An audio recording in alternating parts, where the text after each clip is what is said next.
Hi guys, my name is David and welcome back to my channel. Today I am going to be reviewing Tarnsman of Gor by John Norman. I won this book in a giveaway that CriminOlly was doing on his channel. For August he was doing an event on his channel, or hosting one rather, called GarbAugust. And throughout this month I'm pretty sure it's like a readathon where each week people that were taking part had to read a specific trashy book in a specific subgenre. And unfortunately, I didn't take part in it because in August it was time on my channel for subscriber month, which I do every single August. If I wasn't doing it in August, I'm not sure whether I would have taken part in GarbAugust because I'm not that well at being told about what specific type of book to actually read, but who knows? I might have taken part in it, I might not have, but yeah, who knows?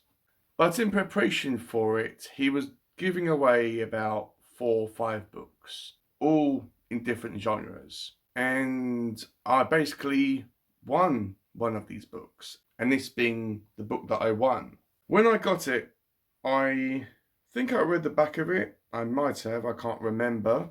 I certainly didn't watch any reviews for it or read anything online about it or watch any videos on here about it.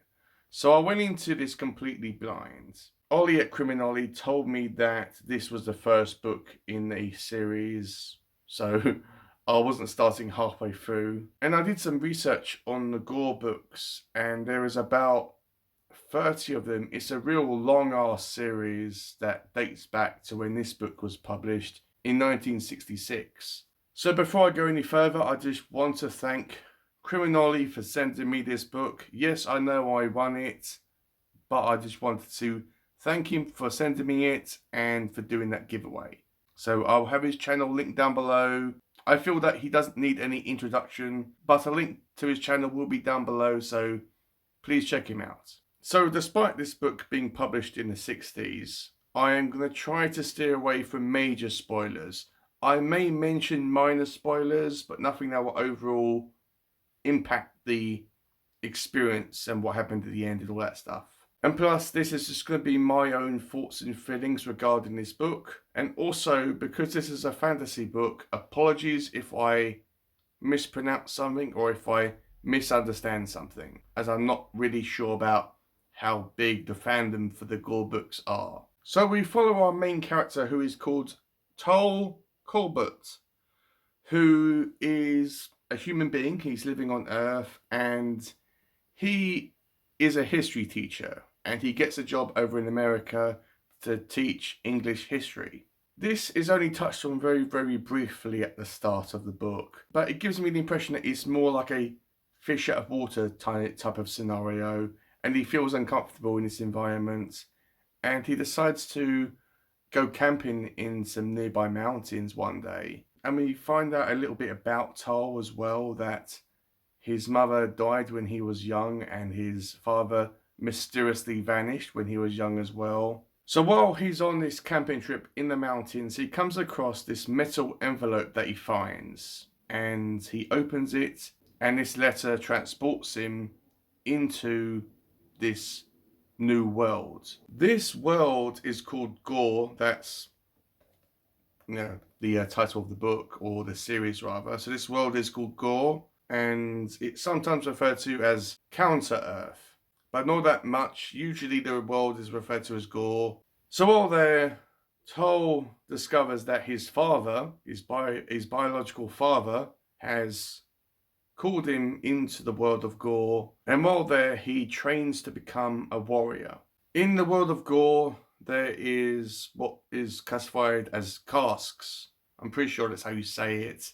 These are like tasks or jobs for certain individuals. You have the warriors, you have the mages, all these different classes of casks. This book is full of politics and description. Despite its size, this book is tiny. This is about 224 pages. But this book does go into a lot of description about the political aspects of this world and of its people.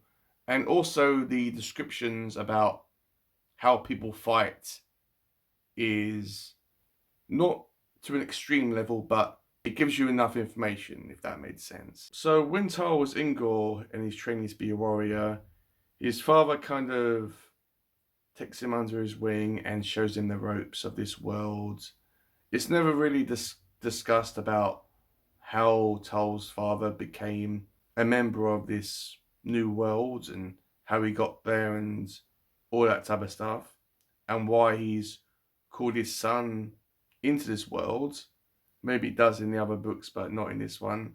And if it did, I completely missed it. But Tal is training to be what is called a Tarnsman, which is the title of the book. I just want to break this term down.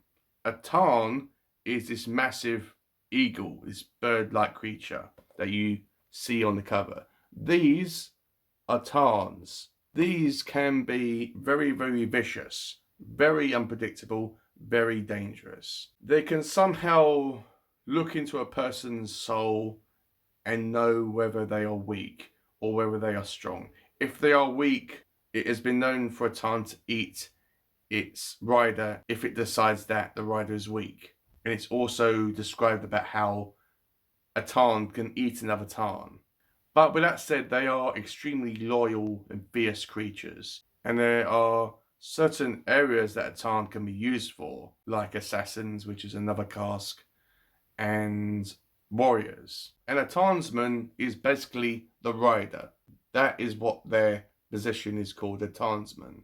Now, I just want to mention this because it was mentioned in a video that I watched after I read the book, and it did mention about how women in this world and in this novel are portrayed in a negative way. Yes and no. Yes, they are portrayed in a negative light. Most of the women in this book are portrayed as not being very nice, and also the concept of slavery is brought up and it's a big part of this world. At the start of the book, it mentions how Tal was taken into the care of his aunt, which is very brief. It's very briefly mentioned. We never really see her, but she's mentioned in the third person. But it's mentioned that she wasn't very nice. It doesn't go into detail, but that's the impression that it gave me. And as I said, it does have slavery in this. Now, the slaves in this book, I presume they are male slaves within this world, but for this book, slaves are mostly or entirely women. It is forbidden to feel sorry for a slave.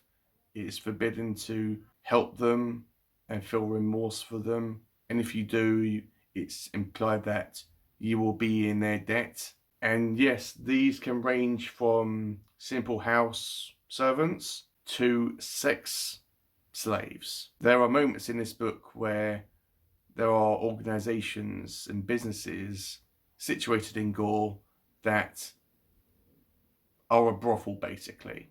How a slave is visually recognized as being a slave is they have a collar around their neck, a metal collar around their neck. And the only way that they can be freed is for their master to unlock the collar and free them. They are extremely submissive. They have to do everything that they are told. But with this said, Tal does come into contact with these individuals, with these female slaves. But he doesn't ever portray any sort of, or any kind of authority over them. He doesn't see himself above these slaves. And it's described in the book that the reason why he does this is because he is an Earthman and he's been brought up in a different culture.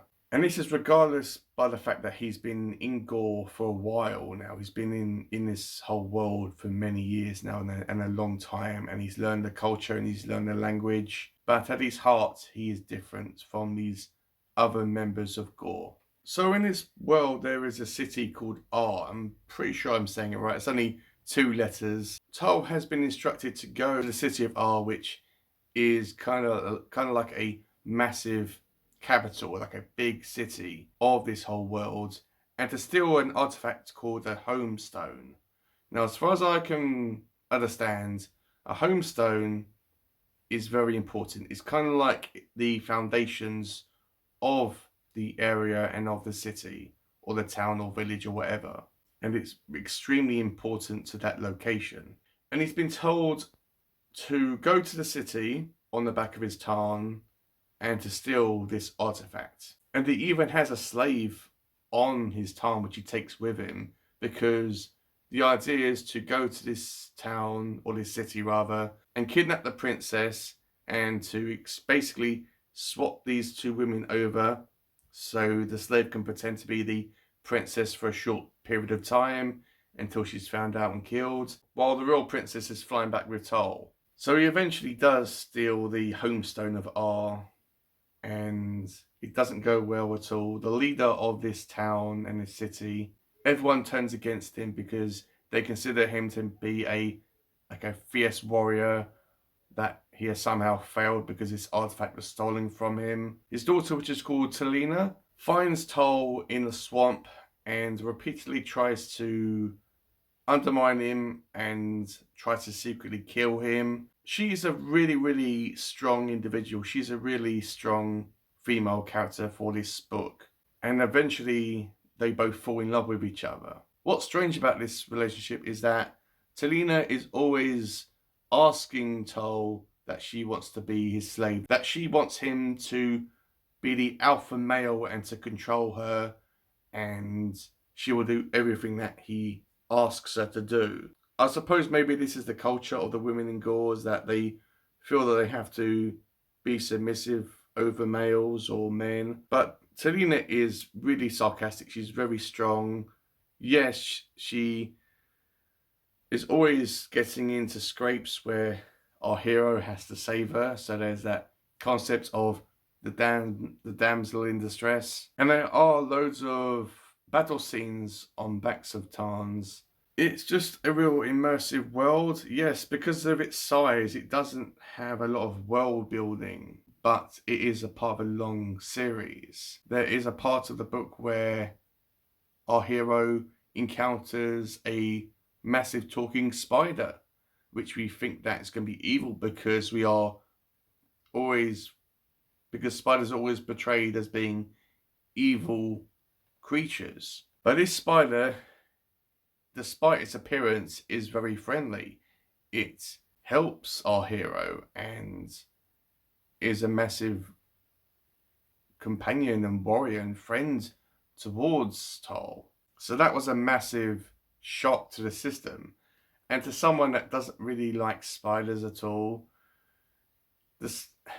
regardless about it was a nice spider, I was still creeped out by it. But I did like the character. I'm not sure if that made sense, but yeah. So that's all I really want to say about this book. It was a lot of fun reading it. I was immersed in this world and this culture, despite the fact that there wasn't much description of it. I had a lot of fun with these characters. It had loads of twists and turns. I was pleasantly surprised about it. As I was reading it, I was thinking, is this considered trash? Because, what is trash? It's implied that a trash book is a bad book. But I found myself to be enjoying this book, even though I've never heard of these books. Yes, I have come across the Gor books in a charity shop every now and then, but I've never really been encouraged to pick them up and give them a try. But I was pleasantly surprised by this. This isn't a bad book. Yes, the writing style is a bit dry. The relationships between men and women, men being the dominant species of this world, and women being beneath men and having to submit to men's rule, yes, is very, very, very dated today, both in the real world and in novels. But I had a lot of fun reading this. I was transported into this world and I had a lot of fun going on this journey. I've just looked at the back of this, and this book cost 25 pence when it came out. That's cheap when it comes to a book. So I'm going to rate Tarnsman of Gor at 4 stars out of 5. And let me know if I've maybe encouraged you to pick this book up and to give it a try. This isn't something that I would classify as classic fantasy. This is more vintage fantasy, and I feel that there is a massive difference between the two. So yeah, I think I've said everything I needed to say. Hopefully I've covered everything. So with all that out of the way, all said and done, I will see you in my next video. Bye.